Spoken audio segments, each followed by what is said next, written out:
Right, I think let's get the show on the road. Good afternoon, everyone, and welcome to our webinar titled Reviewing the Sixth Parliament's Legacy. And I'm Okhone Motlogala.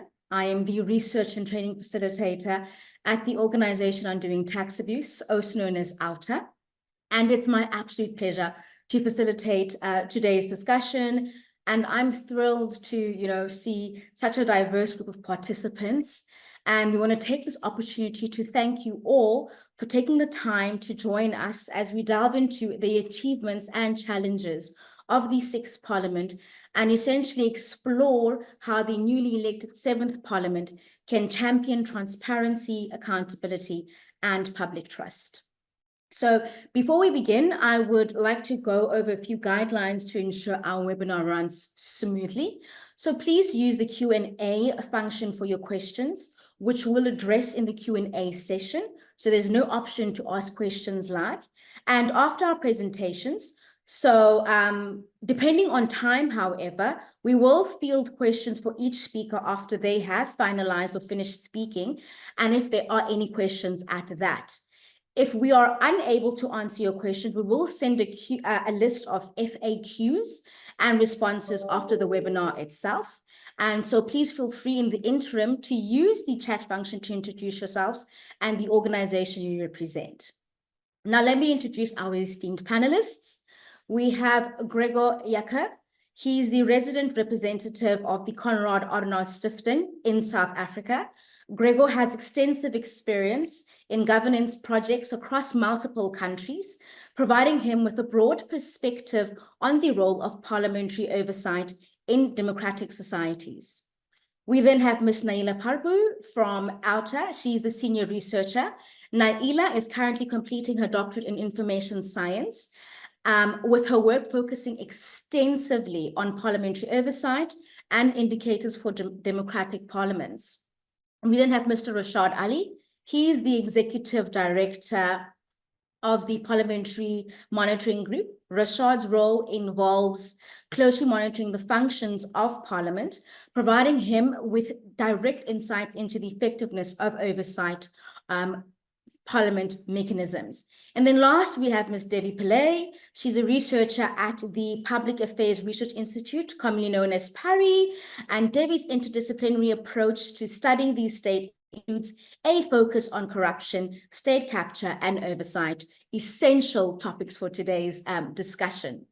So speakers, again, just another friendly reminder that we're here for a good time and not a long time. So kindly please stick to the allocated time, and I will be giving the floor to each speaker in turn. With that said, I'll hand the floor over to our first speaker, Gregor. Gregor, the stage is yours.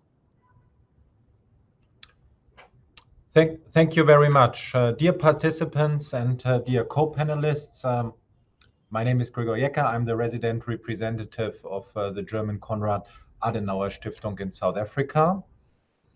And as a think tank close to the German CDU party of former Chancellor Angela Merkel, we promote democracy, human rights, and rule of law through our more than 100 offices worldwide.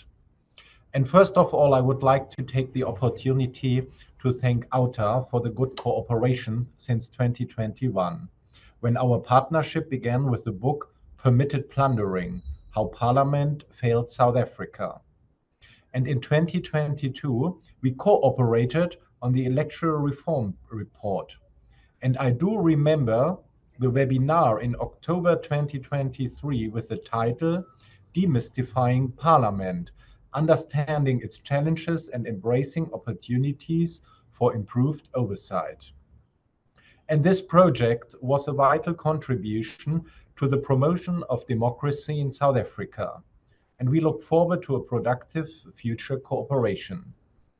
And I'm pleased to have the opportunity to welcome you to this webinar marking the International Day of Parliamentarism, which is celebrated every year on June 30th. This day was established by the United Nations to highlight the importance of parliamentary institutions and to promote their roles in democracy. The day aims to raise awareness about the work of parliaments and to encourage countries to strengthen their parliamentary systems. It also serves as a reminder of the principles of democratic governance, such as transparency, accountability, and representation.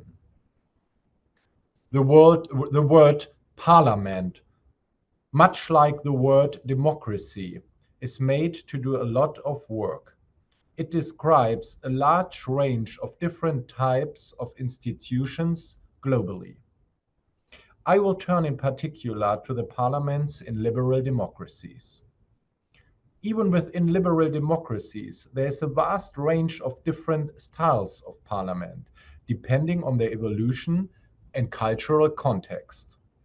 The way they work also varies widely and may shift dramatically in the coming period under the influence of new technologies. Some keywords to consider here are e-parliament, digital democracy, amongst many others. Regardless of their variation, I would argue that at their core, successful parliaments in liberal democracies are crucial because they represent the will of the people, make laws, and hold governments accountable.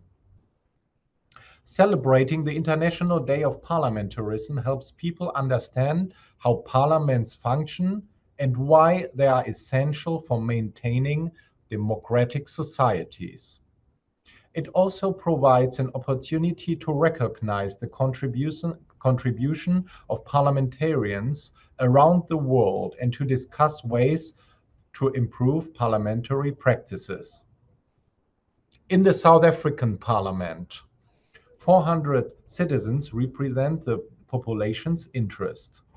They have been selected by voters and their legitimacy rests on the fact that all people over the age of 18 are entitled to vote for their parliamentary representatives. As a group, they select the president from their ranks, and the president must choose almost their entire cabinet from the parliamentarians to run the government, also known as the executive. Beyond its formative role in shaping the executive, the South African Parliament is the legislative branch. In this role, the Parliament has several roles. As first role, it makes laws. These laws decide how things should be done, like how schools should run or how we get healthcare. Representatives talk and think about these laws to make sure they are fair and good for the people. As a second role, Parliament also checks what government is doing. This helps to ensure the government is not doing anything wrong and is working properly. This way, the government stays honest and fair. Finally, in the way it has been selected and as a space for representation, a well-functioning parliament is a major reason for why people are willing to follow laws and to find government fair. Parliament represents all the different people in the country. Everyone has different needs and ideas, and Parliament makes sure that all these voices are heard. This helps all citizens feel included and that their opinions matter. As a place where representatives can talk openly about important issues, it encourages open discussion that helps people understand what is going on and make sure decisions are made clearly and honestly. So in summary, parliaments in liberal democracies are important because they make laws, check the government, represent the people, and allow open discussions. This helps keep the government fair and working for everyone in a democracy. Parliaments are an important topic for the Konrad Adenauer Foundation, including in South Africa. South Africa is blessed with a well-functioning parliament that is the envy of many countries in the world. CAS, Konrad Adenauer Stiftung, will shortly be publishing articles that investigate how South Africa's parliament is doing a good job. We look forward to sharing the results. We anticipate that it will highlight aspects that many people take for granted, and people will see South Africa's parliament in the positive light it deserves. In terms of other CAS-supported projects, I also recommend opening UCT's Constitution Compass as a one-stop shop for all matters constitutional, which includes the role of the National Assembly. I'm sure this website will be looked up frequently in the coming years. The website is www.constitutioncompass.org.za. With this small appetizer, I would like to hand the floor back to the moderator and look forward to an engaging and fruitful conversation. Thank you. Thank you so much, Gregor, for your insights. And on that note of Parliament, we now turn to Naila Parbu. Naila will be taking us through an in-depth look at South Africa's Parliament and their legacy. Over to you, Ms. Naila. Okay, thank you, Appointing. So again, I will start again. Good afternoon. I will be presenting on the 4th to 6th parliamentary legacy. Right, with regards to the legacy, it does consist of the data as well as the analytics regarding the projects, the programs, various issues and challenges, dependencies, as well as challenges and recommendations for the upcoming parliamentary term.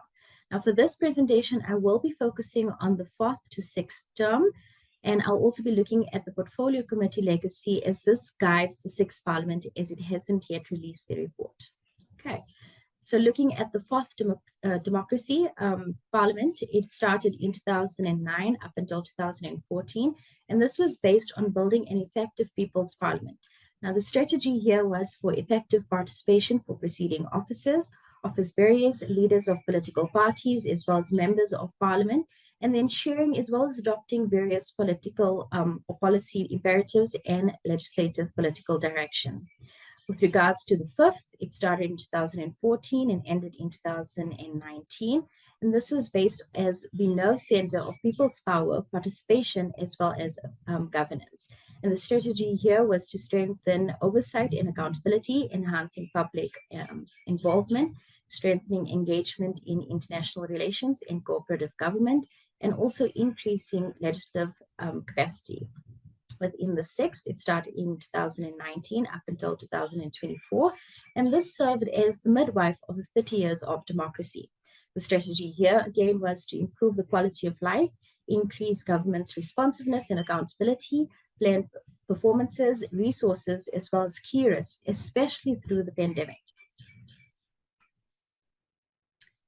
Now, the various themes that came out through my analysis was the economic development and job creation, growth and transformation, and within the 6th was the recovery.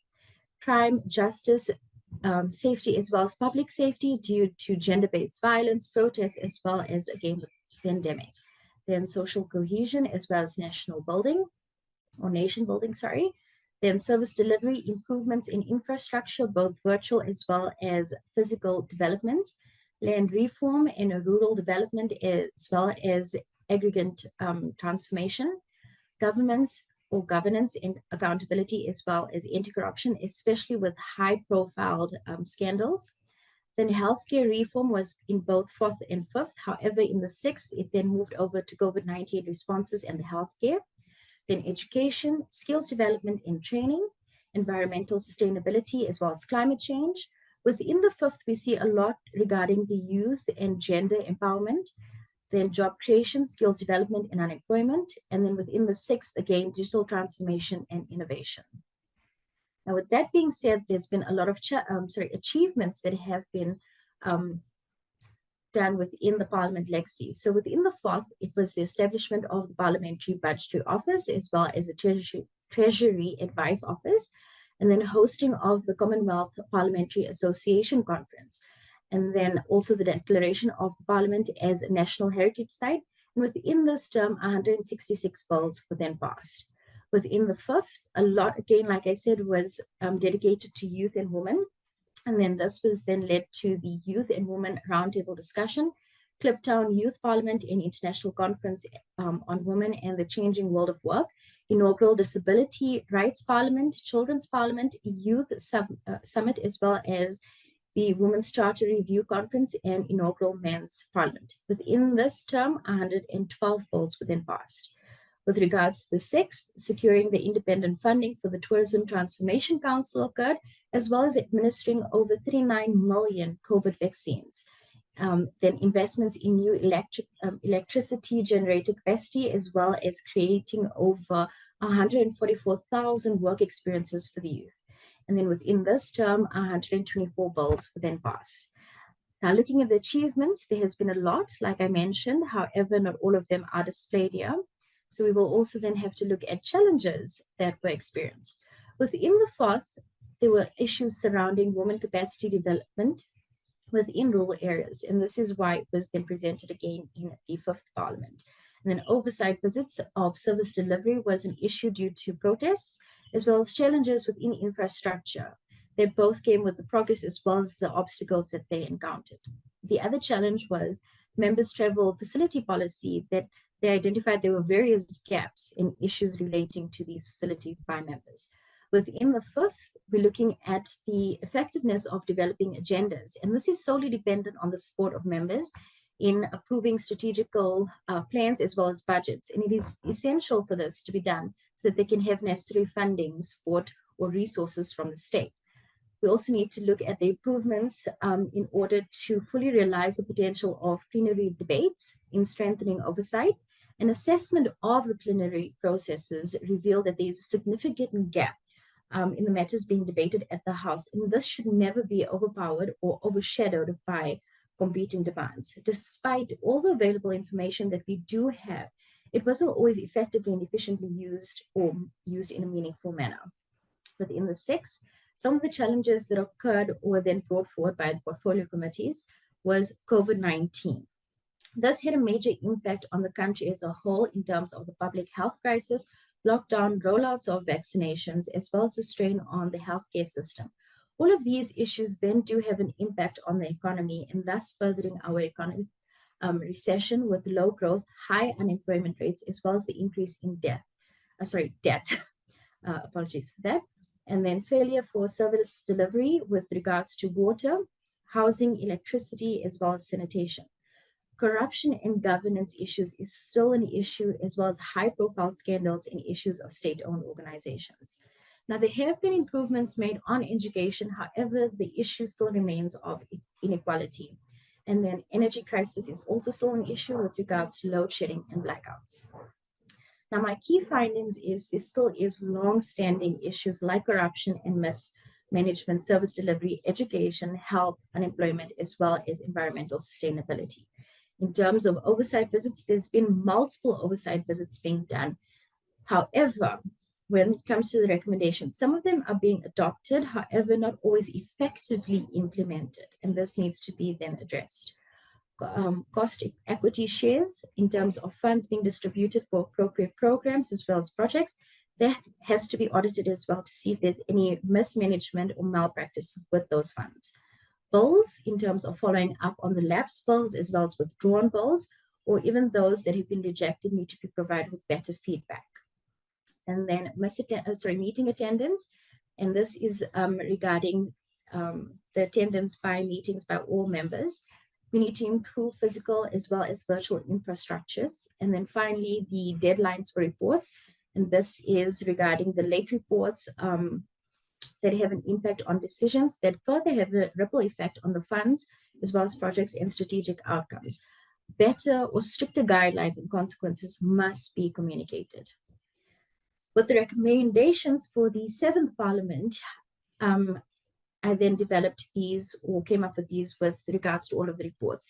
So it is improving anti-corruption methods by either establishing or restructuring independent anti-corruption agencies, and also bettering our laws and policies to protecting our whistleblowers, strengthening transparency as well as public access to information, and thereby creating an open source government data or database allowing citizens to be informed and hold government as well as executives or executive accountable. And then oversight, In order to do them effectively and efficiently, resources must be made available to them. And then also, once the department gets the recommendations, they should follow through with those. Increasing public participation as well as civil engagement by improving public consultation process with regards to legislative processes, as well as matters, and then also fostering better partnerships with CSOs. And then improving finances in terms of increasing financial control and providing clearer budgetary information that can be scrutinized by the public, and they can also give their input as well. And then finally, increasing meeting attendance and follow through of recommendations and decisions made. In conclusion, we are definitely looking forward to the 7th Parliament in terms of what are their strategic plans, what do they aim to achieve, how do they actually achieve those, what challenges they experience, and how did they actually overcome those challenges. So I leave you with a few quotes from Nelson Mandela as a food for thought. Thank you.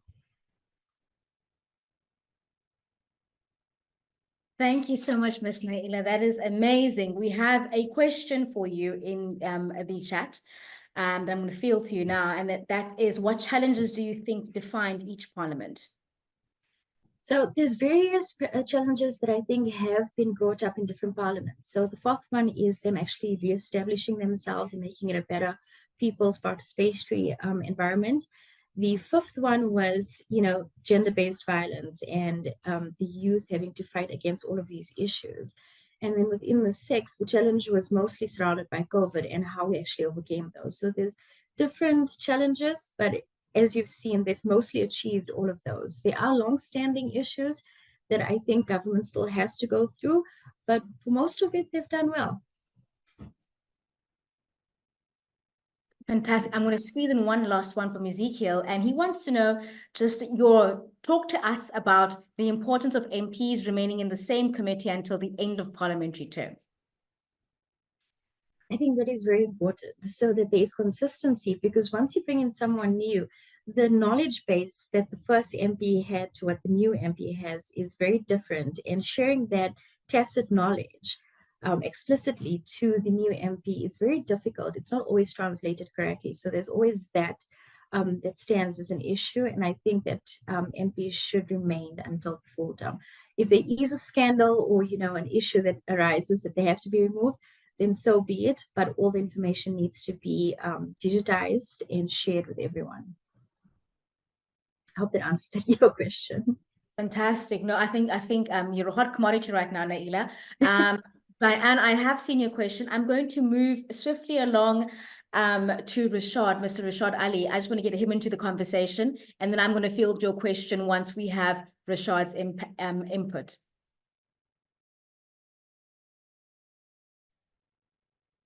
Hi, good afternoon, everyone. My name is Rashad. Thank you for the opportunity to share a few reflections on the 6th Parliament. It was certainly an eventful term. It was unprecedented, historical, and foundational. It was also a mixed bag with moments of progress, turbulence, controversy, and setbacks. It's impossible to summarize all the main highlights, so I'll just focus on a few themes. These are COVID, virtual parliament, legislation, state capture, committees, and a number of firsts and unprecedented events. Starting with COVID. COVID saw the introduction of virtual parliaments in April 2020, so about 11 months into the new parliament. More than 90% of committee meetings took place via the online platform. And this practice was maintained following the devastating fires in December 2022, January 2023, and continued throughout the term. While limiting and imperfect, virtual meetings enable Parliament to at least function and to do its work. Parliament adapted very quickly to this new reality. And so, although there were hiccups and some of the hiccups continued with connectivity issues, etc., it should at least be commended for adapting pretty quickly to this. There are unique advantages to virtual and hybrid meetings, such as making attendance easier for smaller parties and other groups not based in Cape Town. generally making attendance easier for the executive, savings on travel, accommodation, catering, and printing, and allowing members to spend more time in their constituencies. Given all of that, we encourage the new Parliament to take a nuanced and flexible approach to virtual and hybrid meetings. There are meetings where physical attendance and presence is necessitated, such as detailed deliberations on legislation, or when meetings require the unique engagement of in-person meetings, etc. But where this is not required, virtual option is something that should be considered. The second sub-theme I wanted to focus on is on legislation. So Parliament considered and passed several consequential and weighty legislation this term. In some cases, it attracted record-breaking public participation. Parliament passed 145 bills in the sixth Parliament. It's the second fewest number of bills across the six parliaments. Some of the major bills passed include the NHI bill, BELA bill, climate change bill, public procurement bill, electoral amendment bill, and electoral matters amendment bill. In addition, for the first time since 2012, Parliament amended the Constitution, and the unanimous adoption of the sign language bill brought the number of 12 official languages in South Africa. At the tail end of the sixth Parliament, there was visible pressure to process and rush through bills. We will know in time if any of these bills will be challenged due to inadequate public participation and if it's taken to court. Notably, the failure of the executive to submit bills on time for processing by Parliament repeatedly came up during committee meetings as an issue. Members lamented the perennial delays in bringing far-reaching bills to Parliament with constitutional court deadlines looming. The third item is state capture. So before the Zondo Commission was established, Parliament was tasked with investigating state capture. This happened way back in 2017 when 4 committees were directed to look into the matter. 2 of the 4 committees made progress with the investigations and published reports, while the other 2 did not get off the ground. Then the Zondo Commission was established in 2018, and its terms of reference included looking at the work that was done by the parliamentary committees that initiated the first part of the work. The final tranche of the Commission's report was released in June 2022. One of these volumes dealt with Parliament, and broadly the Zondo Commission put forward that weaknesses in parliamentary oversight and executive accountability had over time contributed to corruption and maladministration, and recommended that Parliament consider reforms to improve its oversight and accountability function. 19 of the recommendations related to Parliament's processes, and these recommendations were made with the intention of bringing about the necessary institutional reform of Parliament so that hopefully it is not found wanting again in the face of another state capture. 27 of the recommendations related to the executive's implementation plan, on which committees exercise oversight and are required to submit quarterly reports. The main matters here cover investigations, prosecutions, consequence management, asset recovery, new legislation, and policy development. And these are more medium to long-term items that were initiated in the 6th Parliament, and that there needs to be ongoing monitoring by the 7th Parliament, not only by Parliament, but by civil society and the broader public to follow up on these. By the time the 6th Parliament concluded, Parliament had addressed 13 of the 19 recommendations. These relate to the institutional reforms. Our view is that while tinkering with the rules of Parliament and the system of accountability from a technical sense is necessary and important, there are bigger structural issues such as leadership, political climate, and willingness of individual members of Parliament that need to be addressed in order to have any real impact. Political will is primary for the effective oversight. This will allow for effective use of budgets, mechanisms, rules, resources, and support. It simply cannot work the other way around. Too often there is a text box exercise, token or ritualistic oversight, where as long as a meeting is held or a report is written, this is sufficient, but there's no real accountability in that nothing changes. The fourth item is committees. Committees operate as a central cogs of the parliamentary machinery and are the site where most of the legislature's business is located. While it is often the main chambers that garner attention, they ratify work that has been processed, deliberated, negotiated, and teased out for months or sometimes even years in committees. Over the duration of the sixth parliament, there were over 6,400 committee meetings that took place. Parliamentary committees, very broadly speaking, do very good work in terms of producing detailed reports with considered recommendations based on engagements with the executive, such as meetings and oversights. This is in effect oversight in action. This work is rendered useless if the recommendations are not followed up. Parliament and committees cannot depend on the goodwill of the executive to respond. This simply must be enforced on the part of the institution. This ought to be a basic part of Parliament's oversight architecture. As we pointed out in a previous report, oversight is a continuum, a cycle requiring constant follow through. So oversight is ineffective without a clearly set out system for follow through. While each committee would be responsible for tracking its own recommendations, the overarching standard system must be stipulated. It might prove prudent for committees to have quarterly meetings to review reports tabled during their quarter. While some do this, it is not a standardized process. So standardizing these processes removes discretion and vagueness.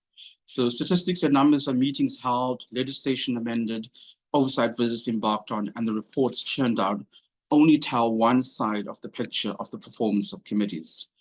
While not quantifiable and neatly packed in a table, the real performance of committees is truly measured in the largely intangible impact they make, and the scrutiny meted out and improved performance of the departments and entities they oversee.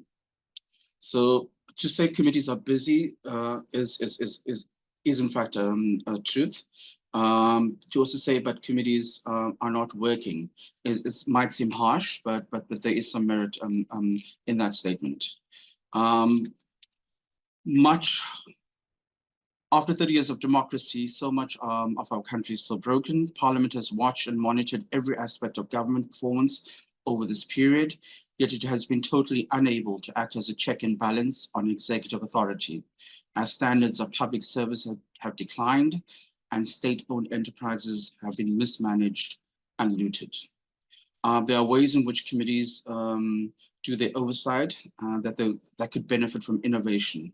So some of the suggestions would be, and this might become a reality given that there's a new government of national unity. So having committee chairs chaired by opposition or from different parties. Experiment the ways in which meetings are held. So having a more inquisitorial mode of questioning officials than what is the current practice. And then each committee having to decide its oversight agenda. Currently it's dictated by the budget cycle. And then the other suggestion is to create more ad hoc committees on particular issues, especially those that span ministerial portfolios. There were a few first and unprecedented events. Some of them included the impeachment of 2 judges. That was quite significant. The other process was the removal of a Chapter 9 institution head. That was a long and drawn out matter, but it ultimately proved legitimate and instructive for similar processes in the future. There was also an independent panel established by Parliament that found that there was prima facie case against the president. So yeah, we yet to see if there'll be any further developments around this particular matter. I know the EFF has taken the matter to court, and there have been suggestions that the matter might be raised again in the new Parliament. Yeah, as a summary, it's a point we make over and over again, that Parliament is generally a busy place. It's functional for the most part and operates like a well-oiled machine. Yeah, bills get passed, MPs crisscross the country to do oversight work, etc. Parliament allocates money in terms of budgets to departments, etc. So the performance of Parliament is quite a mixed bag, returning to the initial point I made. And we will see in due course in terms of the seventh Parliament, how Parliament will either enhance its work or regress. Thank you very much for the opportunity. Thank you so much, Rashad. We have a question for you that I think needs to be fielded with immediate effect from Ezekiel again. And just a question of clarity from Rashad. How many bills that the sixth Parliament passed? Because Naila in her presentation mentioned 124. Also, how many times does he think parliamentary committees should at least meet in a week and or a month? Because we have seen service delivery related committees, such as water and sanitation committees, having less meetings in the whole of the sixth Parliament. So officially, it's 145 bills that were passed. It's possible. Yeah, it was an ongoing target because, yeah, Parliament had initially concluded at the end of March, and so there were subsequent meetings that took place. But yeah, officially, once Parliament wrapped up, it was 145 bills. Yeah, and I guess it's tricky in terms of the number of meetings, because some members serve on multiple committees. There's a range of factors that take into account. I think on average, the busiest committees sit at least twice a week. At a push, it will be 3 times if there's like, there's a budget that needs to get or significant legislation that they need to process. But at its busiest, on average, a busy committee that would sit at least twice a week. And it's the final question for you, Rashad. I think Diane's question relates nicely to you and also bridges what Devi's going to say.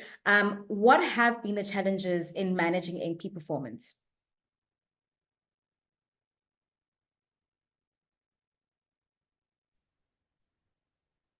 So, I mean, it's largely, I guess, parties are responsible for sending their MPs. And so the parties have a responsibility for ensuring that there's compliance, either in the MPs attending meetings. I mean,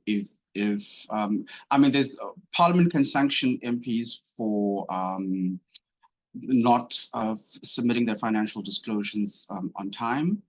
If they're absent from Parliament for a certain period of time without a proper reason, etc., Parliament can sanction that. But in terms of the input, the quality of the engagement of the lawmakers, not only showing up, but also adding value. I think political parties have a giant responsibility in ensuring that their MPs are up to standard.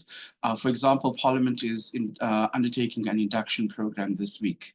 So that's the first phase of actually orientating MPs in terms of understanding their role as lawmakers and the various items that they need to be aware of. But this should not be a once-off exercise. It needs to be an ongoing exercise, and MPs need to upskill themselves. There is the technical side of things that they need to be aware of and the portfolio, but then there are other dimensions and aspects to being a lawmaker. So it's ongoing work. Right, thank you so much for those practical insights, Rashad. We will now hear from Devi Pillay. Devi, the floor is yours. Thank you so much, and thank you for the invitation as well. I agree completely with with all of Rashad's remarks about parliamentary oversight and accountability. So that helps me. I can skip some of those things and focus on some other aspects. So my presentation is based on research that we conducted last year, that we were commissioned by Outer and CAS to do, which was a study of the effectiveness of parliamentary oversight. For this research, we conducted quite a few interviews with parliamentarians from across the political spectrum. We also interviewed a number of people from the administrative side of Parliament, so parliamentary staff, content advisors for research, for portfolio committees, that sort of thing. And we engaged with some civil society organizations and journalists who engage frequently on the question of parliamentary oversight. Add to that a whole host of other material that we studied, for example, all of the testimonies of MPs at the Zondo Commission. We had a really kind of rich base of deep qualitative data that we could use to draw the conclusions that I'm going to share with you today. So echoing what Rashad said, the overall finding is that Parliament does a lot of oversight work. They are engaged almost constantly in various oversight functions and activities, but that doesn't necessarily mean that the work is meaningful, and it doesn't necessarily translate to effective accountability. And this is really the crux of it, because that's why we care about parliamentary oversight, is because MPs have the mandate to ensure that the will and the interests of the people of this country find expression through what the state does.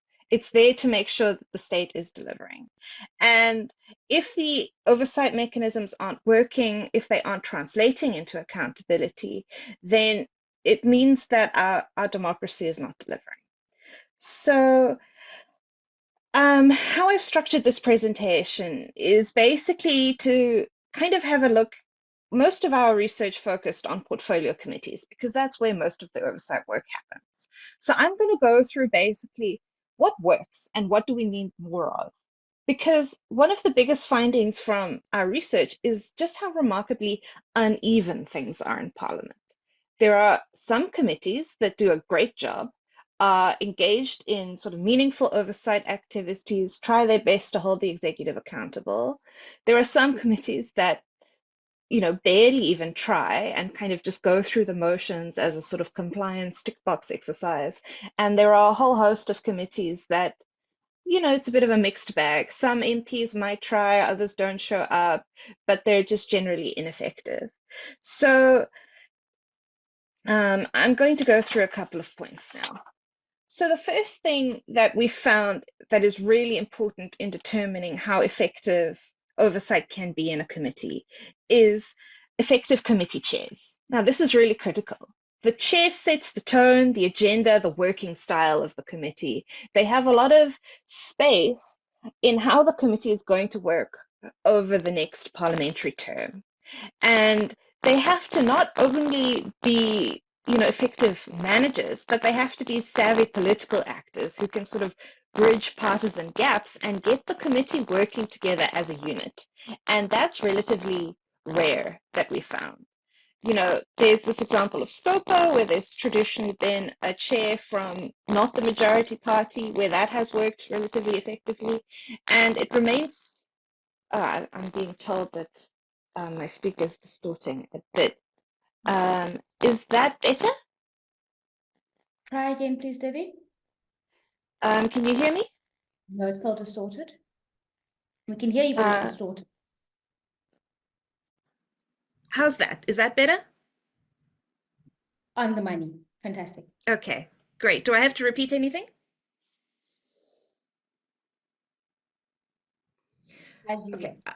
Okay, I'll continue. So, so this is really critically important, and we'll have to see how our committee chairs are going to be allocated now that we have no clear majority in Parliament. I think it's going to be a real, it's a brave new world. We'll have to see how that works. But certainly it's now more important than ever to have effective committee chairs, because they're going to be managing a very different political composition within their parties, within their committees, pardon me.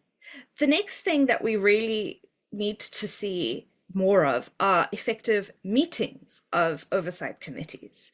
So again, there's been a very uneven thing here, but there are some examples of committees such as the Justice Committee that have developed ways of working that are a lot more effective than what most committees do. So what we need here is we need sort of this less of this rigid adherence to protocol. We need as Rashad mentioned, more inquisitorial styles of questioning, engaging with the executive. You know, a lot of these meetings that you'll see, the executive comes in, delivers an hour-long presentation. There's 1 or 2 perfunctory questions at the end, but there isn't a real high-quality, meaningful engagement with the executive. And certainly that could be improved dramatically. And there are a number of other ways that, you know, how these meetings can be run could make a big difference. You can have a look at the report that we published last year to get an idea there. The next thing that needs a focus is effective MPs. So there was a question about this earlier about the performance of MPs, and there isn't really much in the way of performance management, as Rashad said. It's up to the parties. But we have seen that where committees work, where they are effective, it's because they are staffed by MPs that have the relevant skills, they have experience in that particular portfolio, and they have the willingness to engage. It's really important that the MPs, you know, prepare for these sessions, that they, you know, arrive with meaningful and important questions to ask, and that they aren't simply sort of ticking off the box in their attendance, but are sort of making the most of their participation on these committees. Now, this is a bit compounded by the problem of sort of high turnover that happens in Parliament, in that a lot of their institutional memory gets lost. So it would be better, and I think this was said earlier as well, if we could have, you know, committee members who stay longer, who can really build the skills and the expertise in their particular portfolios for effective oversight. We need better resourcing of portfolio committees. So one of our findings was that the resourcing of technical support, so research content advisors, training, and so on and so forth, really needs to be increased, because, you know, oversight is all about, in Parliament, it's about processing information. It's about reading reports. It's about, you know, looking at the data that's coming out of departments and institutions. And it takes a lot of work to effectively process all of that information and turn it into something useful. And Parliament needs to dedicate more resources into this function. Then the last thing that I will say here, what we really need to see, and I mean, is a healthier political environment. So by far, our biggest takeaway from this research is that Parliament has a lot of tools available to it through which it can conduct effective oversight. It has powers, it has mechanisms in place, it can use them. But very often it doesn't.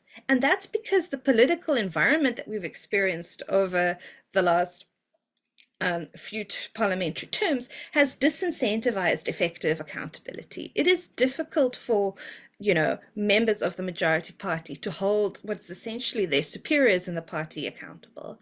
And we've heard a lot of testimony to this effect through the Zondo Commission and through our own interviews. And we think that, you know, a healthier political environment can help kind of bridge that gap between oversight functions and true accountability, because that's where things are getting lost. Often a committee will, you know, make a finding, they'll do a thorough investigation into a particular problem, they'll make recommendations, and the executive simply doesn't have the political or the administrative will to make that happen. So that connection there, not much can really be done about it from a technocratic point of view. That is dependent on the political environment. Now, of course, we've seen a dramatic change in the composition of Parliament. So it's really, you know, difficult for us to predict how things are going to shake out, except for me to say that it's really important that we have strong MPs now that can sort of make this new environment work. And then the last thing, which is related to all of the above, to the political environment, to how the committees function, is about a more strategic conception of oversight. So very often we have committees engage in oversight on a very operational level. They interrogate the DG of a department about the finances of the department, about the activities, and so on and so forth, about specific wrongdoing. But that is eliding several rungs on the accountability ladder. Really, what oversight committees should be doing is engaging with the executive authority of a particular institution and making sure that that executive authority is effectively holding the administration and other layers within that institution accountable. But we don't see this kind of strategic engagement in oversight. We see, a lot of confusion, a lot of duplication of efforts, and essentially that just leads further to the situation where, there can be a lot of investigations and recommendations, but nothing actually gets done. Along with this more strategic conception of oversight then also involves a focus on following up and accountability. And Rashad, spoke quite a bit about this, so I won't spend too much time on it, except to say that he's completely right. There needs to be follow-up mechanisms. There needs to be standardized accountability mechanisms to see what's happening on the side of the executive. And for that, I believe we do need a position of leader of government business, which is usually the deputy president who sort of manages the executive's interactions with parliament. We need some more sort of standardized, institutionalized processes and practices for how that office operates and how it manages that interface between the executive and parliament. And we need some proper structures in place to kind of collect all of that information, monitor the implementation or engagement with parliamentary recommendations, to make sure that we aren't just, making the same findings again and again, that, service delivery isn't working, that the finances of a department are, going terribly, that people aren't being held accountable. Instead of just kind of starting from the beginning every time, we need to make sure that we are building on what we have previously done in the oversight environment. And that at a certain point, you have to take action against the executive authority responsible. So, those are the key points of where that's based on where we thought there was effective oversight and where there was ineffective oversight in different portfolio committees in the National Assembly, and what the incoming Parliament really does need to focus on if they want to ensure that their oversight and accountability is more effective going forward. Thank you very much. Thank you so much, Debbie. That was so insightful. And with 4 minutes to spare, I have a question from Ezekiel for you, and it's asking, Debbie, do you think that we should finally have a portfolio committee that provide oversight on the president/presidency?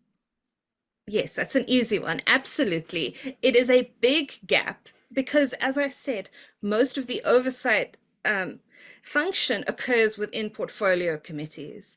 And I mean, you will hear from some people that there are other mechanisms that can be used to provide oversight of the presidency portfolio, but it's simply not true. There aren't the dedicated resources and dedicated capacity to do that. It's particularly important because in the previous administration, and I mean, we've got the same president for this incoming administration, is we've seen a centralization of a lot of functions within the presidency. A lot of key and especially sort of critical, like disaster management, basically, functions have been taken out of line departments and centralized within the presidency. And a lot of sort of reform, reform proposals and reform strategies are being implemented from that office. So it's very important that we have clear and systematized oversight instead of sort of ad hoc what can happen through the other parliamentary oversight mechanisms. So yes, we should have a dedicated committee. Thank you so much. Just to all 4 panelists, a final one.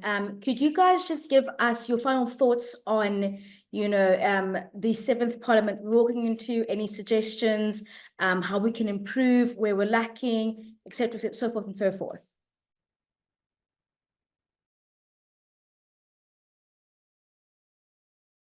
Gregor, would you like to start? We have 2 minutes. Yes, no, I will make it short. So I think with the ANC outright majority the last years, there was obviously a lack of oversight in the South African National Assembly. And of course, with the loss of the outright majority of the ANC, it will be a more vibrant, a more interesting parliament, without doubt. But of course, taking into consideration that now a lot of parties are joining the government of national unity, we have, I think, a quarter of radical left MK economic freedom fighters. Yeah, and that might disrupt also a bit the parliamentary process if now the biggest opposition or the leader of the opposition is a politician from Zuma's MK party. But overall, to come to a conclusion, I think it will be a more vibrant parliament, and also when it comes to the committees, right? I think the committees still have to be occupied. So I think that will become a more vibrant and better parliament. Thank you.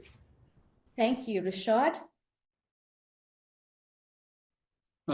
Thanks. Yeah, so I think more immediately, as I indicated, induction of MPs happening this week. At least 40% of MPs are new MPs that don't have legislative experience. So that would be interesting. Passing the budget is something that the new parliament has to attend to before the end of July. There are 27 bills that lapse at the end of the previous parliament. So this parliament has to weigh which bills need to be revived. The appointment of a deputy public protector, that process has to be restarted in the new parliament.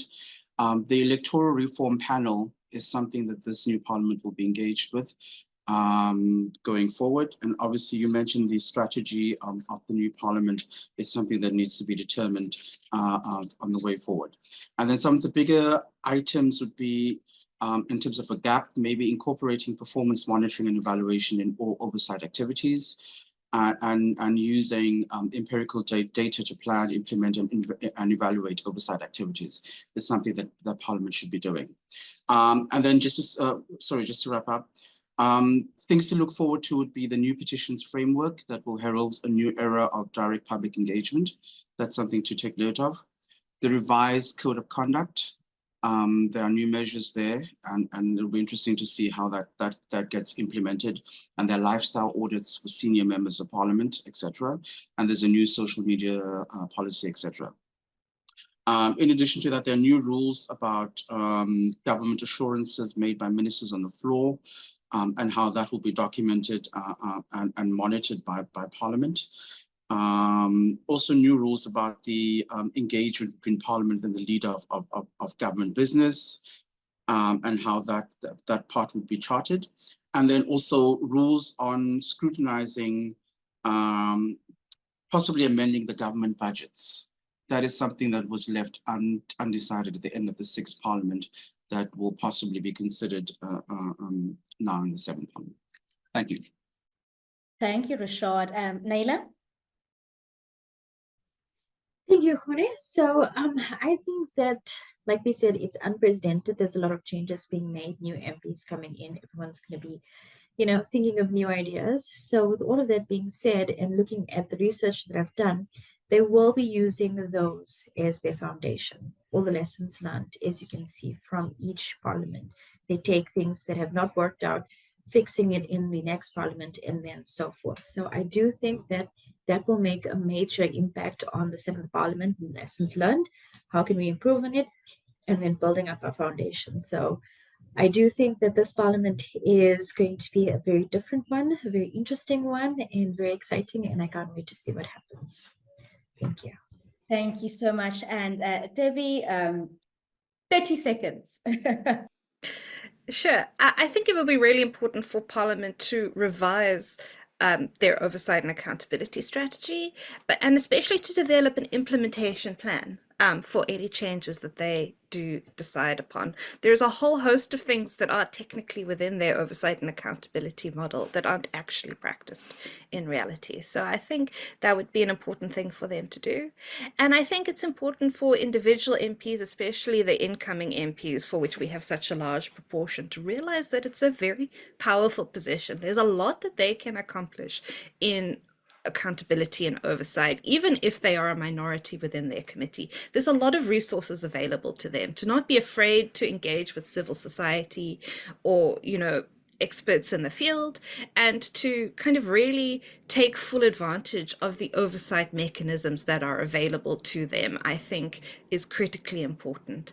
And then lastly, the sort of the follow-up mechanisms that we spoke about earlier to really clarify that interface between the legislature and the executive, especially in light of the coalition government and the GNU agreement and how that's going to work in Parliament and in the executive, I think politically speaking can determine a lot of what's actually going to happen within those institutions. So we should all be paying close attention to that.